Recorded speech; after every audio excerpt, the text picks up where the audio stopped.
So we all have the desire to want to get started in our own business. But one of the things that we have to consider is how can we maintain being mentally strong and having good mental health. Today, I'm going to be talking about my 3 to 4 favorite tips on how you can stay mentally strong. We're going to be talking about it coming up next. Hey, what's up, guys? It's Diana here with Entrepreneurship TV, helping transition your passion into the business that you love so you can create the side hustle that you want.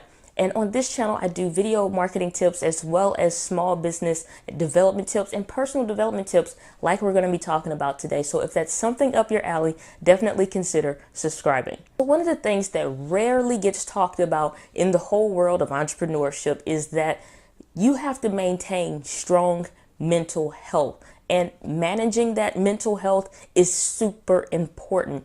The reason why you'll always see books around my office, you'll always see, me talking about a book or referencing a book or some kind of personal development training is because maintaining your mental health is everything. If you cannot mentally survive, then you aren't surviving. Really, you're just existing. And so one of the things that you want to make sure is that you have some things that you can do to maybe reduce your stress levels, stay focused, and make sure that you're able to mentally move forward when it comes to doing different activities in your business. So today I'm going to be giving you my 4 favorite quick tips on how you can maintain your mental health and just continue to become mentally strong. So tip number 1 is manage your stress. Stress is the thing that kills people. It's like one of the major killers in the United States. You have people that die, just an absorbent amount of people that die Monday mornings simply because of the stress of having to return back to the job that they hate. You have people that literally stroke out because they are so infuriated with the way things are. And it's not just about being angry, but it's just not being able to maintain yourself mentally. And that is a problem. So one of the things that we want to make sure we're doing is managing our stress.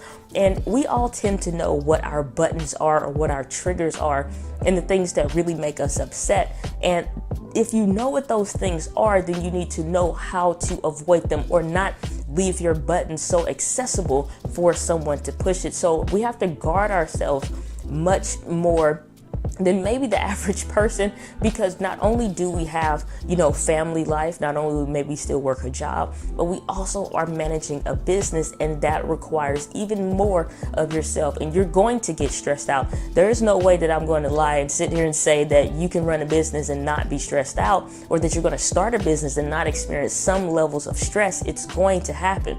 Just by being a human being, it's going to happen. So the thing that you can do is manage your stress. Again, make sure that people that, make you upset, or if they're saying things that make you upset or doing things that make you upset, and you know that you can't really deal with that, don't be around those people. Don't discuss things with those people.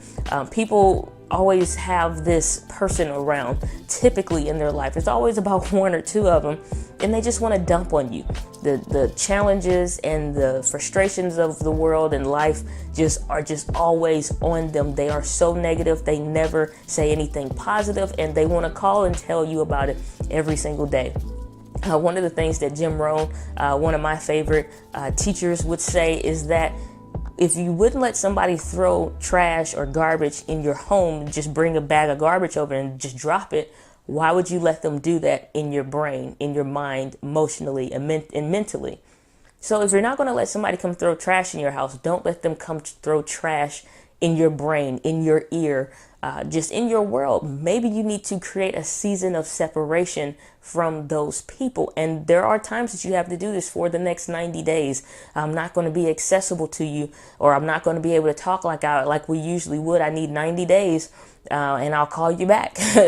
Seriously, I've done this before, especially when you're first getting started. It's like, hey, I'm not going to be able to really talk like that. Maybe I'm not going to be on social media in a personal capacity like that. I need to get some things taken care of. I need to get some things done. And if they are somebody that loves you and cares about you, they will respect that. And my friends never had an issue where I'm like, hey, I need 30 days where I'm just going to be doing this, or for the next 30 days, I'm doing this, or for the next 90 days, I'm doing X, Y, and Z.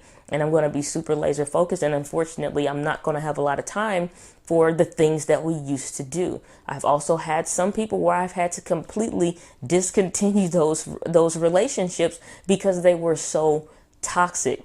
And you wonder why you keep those kind of people around, or maybe you're trying to help them or something like that. But there's only so much of yourself that you can give out before you need time to put back in what you continuously are giving out, if that makes sense. And so you have to maintain your stress levels and really give yourself quiet time and all of the different things that you may require to manage your stress. So do whatever it takes, but make sure that you're managing your stress. Tip number 2, manage your expectations. Sometimes when we are getting started in a business, we are so pumped up, we're so excited that when things don't begin to happen the way that we want them to happen or as fast as we want them to happen, we can continue to go down this slope of, well, it's never going to happen, or, oh, these people are never going to show up. How am I going to get this? Or who's going to listen to me? Or I'm too old, or I'm too young, or I can't sell and I can't do this. You know, all of these negatives and limiting beliefs that we may think or believe about ourselves. Like, why would they hire me when they can hire this better person over here? You have to manage your expectations when it comes to the things that you want and the things that you're doing in your business. And sometimes that could be manage your expectations in maybe lowering them or increasing them. A lot of times with managing our expectations, we can say, like, for example, I know, I'm under 250 subscribers right now at the time of the recording of this video. I can say I'm gonna be 1 million subscribers or 100,000 subscribers in 30 days. Now, and just series of miraculous events that definitely can happen. It has happened for people where they go from a few hundred to several thousand subscribers, or, just like a ridiculous number. I know Peter McKinnon, we all watched him soar from just beginner status to now over 1 million subscribers in maybe 6 months to a year or less. And it's been crazy. So it can happen. But at the same time, manage your expectations. Is your skill level there? He was putting in work years before anybody even knew who he was, so that when he showed up to the platform, he was already prepared and in a place to where it made sense maybe for something like that to happen. So again, not saying that it can't happen for you, but just manage your expectations. But then also to know your worth when it comes to the things that you're doing. And sometimes we can make ourselves feel worse for no reason. Just like I was saying, for example, like I do content with video marketing, and I'm, doing stuff in the office as well as outside of the office. And I can say, well, I'm not a professional photographer, or I'm not this, or I'm not that, or I'm not as good as this other person that's doing this, when just do you. Do the best version of you that you can do. Always be looking to grow to your next best level. It's not about achieving what somebody else has done, or maybe set that as a benchmark, as something to achieve. Set the proper goals and standards and steps along the way to make sure it's something that's achievable, that you can do. But then too, realize your worth and know how good you are at something that you are. You don't have to be, for example, like a Peter McKinnon, to take good photos, or for somebody to hire you and actually pay you to, do a video shoot or do their wedding or something like that. So that taps into dealing with some confidence issues, which I haven't really talked about at length like I would want to on the channel yet, but we'll definitely cover that more this year. But you have to know your worth and be able to develop confidence in the skills and the things that you know, to know that you are worthy to have greatness happen for you in your life. So tip number 2 is manage your expectations. Tip number 3, which is one that you typically won't hear about a lot, is managing your physical health. It's not just about your mental capacity and the way how mentally strong that you are. It's really about maintaining your regular physical health. And a lot of times we have so many demands on us in our daily lives, again, from our family, our kids, our husbands, our wives, our aunties, our uncles, our mamas, our daddies. Everybody wants something from you, and you just cannot physically do it all. You may be a great husband, a great wife, a great employee, or whatever, but you aren't Superman. You aren't Superwoman. You can't do it all and run and run and run. You can push yourself beyond what you think that you can do. And a lot of times you do have to push yourself beyond the barriers of what you think is possible. But then you have to realize your limitations and know that you have to get sleep. At some point, you have to make sure that you're drinking water. That's something I'm really actually bad about. I'm making myself do it right now, which is drink a certain amount of water, because I drink coffee a lot. And so I'm just like, oh, I got to do better with drinking more water. But that's super important. Just like I'm just recovering from the flu, really, and I'm still having some issues, but it's like I got to make sure I drink enough water. I'm, making sure I'm taking enough vitamins, making sure I'm staying in contact with my health professional so that they know where I am. They know the amount of activities and exertions that I'm putting myself physically through, so they can say, hey, take this particular supplement, it'll help you. So one of the things you want to do is make sure you stay on top of your health, because if you're not healthy and you're not physically able to do the things that you need to do, there's no way that you're going to be able to operate the business that you want. And it doesn't matter if you're in a wheelchair or if you're super buff and pumped up, you can still be physically fit and not be taking care of your physical health. So that may mean going for walks, taking breaks. Again, making sure even after you push yourself, and I've had to tell myself this several times, that you have to get rest, and not just sleep, not just going to sleep, but actual rest. There's a great hour-long, just really more or less like a training, if you will. It was an interview sort of. But this gentleman wrote a book about the quality of your sleep, and it's not just the quantity of the sleep, but really the quality of the sleep. And ever since I've used the information that he even just gave in that particular, that hour-long training, is that it's been incredible being able to make sure that you get a certain type of sleep and not just passing out and resting for some hours. So I'm gonna link that down below. I definitely want you to check that out. And I believe it's on YouTube, so I'll put it in the YouTube card as well. But definitely check that out and make sure you stay on top of your health. Tip number 4, and my final tip when it comes to maintaining and just increasing and your mental health, is you can't do it alone. Now, a lot of times entrepreneurship is very lonely, because there aren't maybe people in your area, there aren't maybe people in your age group that are doing the things that you're doing, or doing it to the magnitude of what you're doing, and they're not putting in the work. Maybe they're not as dedicated. A lot of times as young entrepreneurs, especially millennial entrepreneurs, will find out that a lot of your friends aren't really interested in, spending Saturdays doing videos or studying and reading and things like that. They're more focused on going to the club, hanging out, let's go travel. And there's nothing wrong with that. But at the same time, don't go it alone by yourself.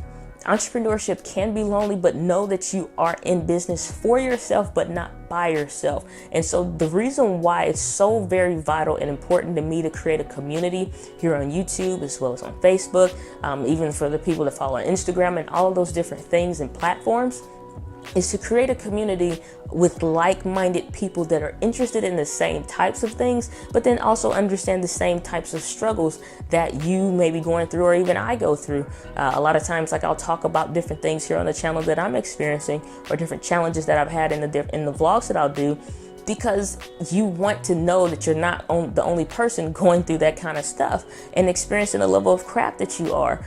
Or even like doing a video like I did about working with family and friends, knowing that, what are some of the challenges, or man, I had that same thing too. That's why I always encourage people to comment down below. You never know who you're going to be able to help. And I've definitely made connections with people simply commenting on videos that mean something to me, or I got some value out of it, making connections with other people that say, man, me too.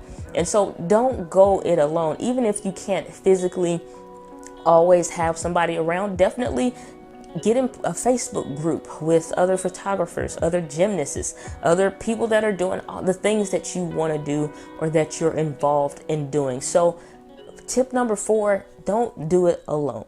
So question of the day: what's one of the things that you do to help you maintain your mental strength and just maybe relax some more, or, keep stress out of your life? So let us know down in the comments below. You never know, you'll be able to help somebody in the Entre Woman TV community. So definitely comment down below.